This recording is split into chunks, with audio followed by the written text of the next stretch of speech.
দোল উৎসব হোক বা দীপাবলি, দই বড়া আমরা সব স্পেশাল অকেশনেই বানাতে পছন্দ করি। নমস্কার বন্ধুরা, ওয়েলকাম টু ফ্লেভার উইথ অর্পিতার চ্যানেলে। আমি অর্পিতা। দই বড়া খেতে কারোর ভালো লাগে না এমন মানুষ খুব কমই পাওয়া যাবে। তাই একদম ইজিভাবে ঘরেই আমরা কিভাবে দই বড়া বানিয়ে নেব সেই রেসিপি নিয়েই চলে এসেছি। আর সাথে আছে মিষ্টি তেঁতুলের চাটনি আর ঝাল ধনেপাতার চাটনি। এই দুটো চাটনি ছাড়া এই রেসিপিটি পুরোই অসম্পূর্ণ। তাহলে চলুন ঝটপট আজকের মজাদার চটপটা দই বড়া রেসিপিটি শুরু করা যাক। দই বড়া বানানোর জন্য প্রথমে আমি দু রকমের ডাল ভিজিয়ে নিয়েছি। এখানে আমি 1 কাপ বিউলির ডাল আর 1 কাপ মুগ ডাল নিয়েছি। আপনারা চাইলে পুরোপুরি বিউলির ডালে বানাতে পারেন বা যে কোনো একটা ডালের রেশিও বেশি রাখতে পারেন বা একটা কমও রাখতে পারেন। ডাল দুটোকে আমি 3-4 ঘন্টা আগে ভালো করে ধুয়ে ভিজিয়ে রেখেছিলাম। জলটা আমি ফেলে দিয়েছি। দেখুন ডালটা কত সুন্দর ভালো ভিজে গেছে। এবার দুটো ডালকে আমি মিক্সিং জারে ব্লেন্ড করে নেব। এবার গ্রাইন্ডিং জারের মধ্যে 2 রকমের ডাল আমি দিয়ে দিচ্ছি, বিউলির ডাল আর তার সাথে দিয়ে দিচ্ছি মুগ ডাল। আর এর মধ্যে বড় চামচের 3 থেকে 4 চামচ জল দেবো। এখানে বেশি জলের ব্যবহার করব না, না হলে ব্যাটারটা আমাদের পাতলা হয়ে যাবে। আর ব্যাটারটাকেও আমরা ফাইন পেস্ট করব না, একটা দরদরা টাইপের হবে, হালকা মোটা টেক্সচার। সব ব্যাটারটাকে আমি একটা পাত্রের মধ্যে ঢেলে নিয়েছি। আর ব্যাটারের মধ্যে দিয়ে দিচ্ছি পরিমাণ মতো নুন আর ছোট চামচের 1/2 চামচ হিং। হিং দিলে ফ্লেভারটাও খুব ভালো আসবে আর হিংয়ের জন্য ডাইজেশনেও কোনো অসুবিধা হবে না। যত ভালো ফ্যাটানো হবে তত স্পঞ্জি ফ্লপি একদম লাইট ফোলা ফোলা হবে। এই ব্যাটারের মধ্যে কোনো সোডা বেকিং পাউডারের দরকার নেই। 5 থেকে 6 মিনিট আমাদের একই ডাইরেকশানে ফাটাতে হবে। এবার একটা বাটিতে জল নিয়ে অল্প ব্যাটার থেকে ছোট একটা পকোড়ার মতো নিয়ে আমরা জলে ফেলবো। দেখুন এটা জলে ভেসে উঠেছে, তার মানে আমাদের ব্যাটার একদম রেডি। এবার ব্যাটারের মধ্যে দিয়ে দিচ্ছি 1 চামচ লঙ্কা কুচি আর 1 চামচ আদা কুচি। এতে টেস্টটা খুব ভালো আসে। এই দুটোকে আমি ভালো করে মিক্স করে নিচ্ছি। এবার ব্যাটারটাকে আমি 10 মিনিটের জন্য রেস্টে রাখবো। এবার কড়াইয়ে তেল দিয়ে তেলটা মিডিয়াম ফ্লেমে হালকা গরম করে নেব। এবার ব্যাটার থেকে অল্প পরিমাণ মিক্সার নিয়ে আমরা বড়া বানিয়ে ভেজে নেব। এখানে আমি মিডিয়াম সাইজের বড়া বানাচ্ছি। আপনারা আপনাদের পছন্দ মতো বড়ার শেপ বানাতে পারেন, ছোটো করতে পারেন বা বড়ও বানাতে পারেন। বড়াগুলো দেবার সাথে সাথে আমরা এর মধ্যে আর কোনো টাচ করব না।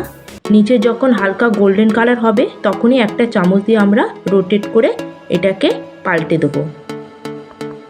এই বড়া ভাজার সময় আমাদের গ্যাসের ফ্লেমটাকে লো টু মিডিয়ামে রাখতে হবে। এটাকে বেশি কালার দেবার দরকার নেই। এই দেখুন বন্ধুরা, আমাদের কি সুন্দর বড়াতে গোল্ডেন কালার চলে এসেছে। এই সময় আমরা ফটাফট বড়াগুলোকে তেল থেকে উঠিয়ে নেব। এই দেখুন বন্ধুরা, আমাদের একদম সুন্দর বড়া তৈরি হয়ে গেছে। এইভাবে আমাদের সব বড়াগুলোকে তৈরি করে নিতে হবে। এইভাবে গ্যাসের ফ্লেমটাকে আমাদের লো টু মিডিয়ামে রেখে সব বড়াগুলোকে আমি ভেজে নিচ্ছি। আমি মিডিয়াম সাইজের বড়া করেছি। যতক্ষণ বড়াগুলো ভাজা হচ্ছে ততক্ষণ আমি জলটা তৈরি করে নিই। এখানে একটা বাউলে আমি উষ্ণ গরম জল নিয়েছি। এখানে বেশি জল গরমের দরকার নেই। আর এখানে আমি 1/2 চামচ বিট নুন দিয়ে জলের সাথে ভালো করে মিশিয়ে নিচ্ছি। এই দেখুন বন্ধুরা, আমার সব বড়াগুলো ভাজা হয়ে গেছে। এবার এটাকেও প্লেটের মধ্যে ঢেলে দিলাম। বড়া ভাজার সাথে সাথে বড়াগুলোকে জলের মধ্যে দিতে হয়, কিন্তু আমি আপনাদের দেখানোর জন্য এই বড়াগুলো জলে দিইনি। এবার এখান থেকে যতটা বানাবেন ততটাই গরম জলে দেবেন। আর এটাকে 14-15 দিনের জন্য আপনি স্টোর করে এয়ারটাইট বক্সে রাখতে পারেন। এই দেখুন বন্ধুরা, আমি একটা বড়া আপনাদের ভেঙে দেখাচ্ছি। বড়াটা কতটা স্পঞ্জি হয়েছে। আমি কিছু বড়া নুন জলের মধ্যে দিচ্ছি। এটাকে আমি 10 মিনিটের জন্য রেখে দেবো। তাতে বড়াটা নুন জলটাকে বেশি অ্যাবজর্ব করবে আর বড়াটা সফট হয়ে যাবে। যতক্ষণ বড়াটা জলে ভিজছে ততক্ষণ আমরা তেঁতুলের চাটনিটা করে নিই। এখানে আমি 8 কাপ তেঁতুলের রস নিয়েছি, এটাকে আমি প্যানে দিয়ে দেবো।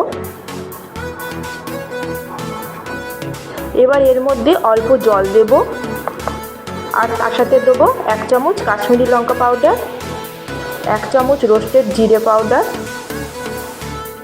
আর আমি এখানে হাফ চামচ মতো বিট নুন অ্যাড করে দিয়েছি। এবার সব কিছুকে ভালো করে একসাথে আমি মিক্স করে নিচ্ছি। এবার এখানে দিয়ে দিচ্ছি আমি 3 চামচ চিনি। চিনিটা আপনাদের পছন্দ অনুযায়ী বেশি বা কম করতে পারেন। এই সময় গ্যাসের ফ্লেমটাকে একদম মিডিয়াম টু লোতে আমাদের থাকবে।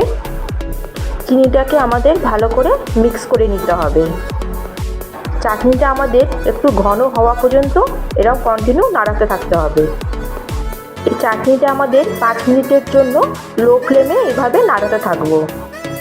এই দেখুন বন্ধুরা, চাটনিটা আমাদের কতটা ঘন হয়ে মোটা মতো হয়ে গেছে। আমাদের এই পর্যন্তই চাটনিটাকে তৈরি করে নিতে হবে। এখন আমি ঝাল ধনেপাতার চাটনিটা বানাবো। তার জন্য একটা মিক্সিং জারে ধুয়ে রাখা ধনেপাতা, 3-4 কোয়া রসুন, 2-3টে কাঁচা লঙ্কা, হাফ চামচ মতো বিট নুন আর হাফ পাতিলেবুর রস আমি এখানে চিপে দিয়ে দিচ্ছি। আপনারা যদি রসুন না খান তাহলে এটাকে স্কিপ করতে পারেন। এবার এখানে সামান্য জল দিয়ে আমি এটাকে একটা পেস্ট বানিয়ে নেব। এই দেখুন বন্ধুরা, ইনস্ট্যান্ট ধনেপাতার চাটনি একদম রেডি। তাহলে আমরা প্রথমে মিষ্টি তেঁতুলের চাটনি বানিয়েছি আর বানিয়েছি ঝাল ধনেপাতার চাটনি, আর বড়া তো আমাদের আগেই বানানো হয়ে গেছে। এখন আমরা যাব নেক্সট প্রসেসে। এখানে আমি ফ্রেশ দই নিয়েছি, এটা ঘরে জমানো গাঢ় দই। প্রথমে দইটাকে আমরা ভালো করে ফাটিয়ে নিচ্ছি। এখানে দই কিন্তু টক যেন না হয়, না হলে দই বড়ার টেস্ট ভালো হবে না। এবার আমি এর মধ্যে দিয়ে দিচ্ছি 1 চামচ পরিমাণে চিনি আর হাফ চামচ বিট নুন। এবার ভালো করে চিনিটাকে আমি মিক্স করে নিচ্ছি। এই দেখুন আমাদের ক্রিমি স্মুথ একদম চাটের মতো দই বড়ার দই একদম রেডি। এই দেখুন আমাদের বড়া কত সুন্দর ফুলেছে আর সাইজেও ডবল হয়ে গেছে। আমি কত ছোট বড়া বানিয়েছিলাম। সার্ভ করার সময় বড়াগুলোকে এভাবে চেপে জল বার করে আমরা প্লেটে সার্ভ করব। বড়াগুলোকে আমি সব প্লেটের মধ্যে সাজিয়ে নেব। এই দেখুন বন্ধুরা, আমি বড়াগুলোকে সব সাজিয়ে নিয়েছি। এবার উপর থেকে আমি বেশি করে দই দিয়ে দেবো। আপনারা চাইলে বড়াগুলোকে প্রথমে দইও দিয়ে দিতে পারেন। আমি খালি আপনাদের প্রেজেন্টেশনটা করে দেখাচ্ছি কেমন করে এটা সার্ভ করতে হবে। এবার উপর থেকে দিয়ে দিচ্ছি ধনেপাতার সবুজ ঝাল চাটনি। তারপরে এখানে দিয়ে দিচ্ছি আমি তেঁতুলের মিষ্টি চাটনি। দিতে দিতেই জিভে জল চলে আসবে।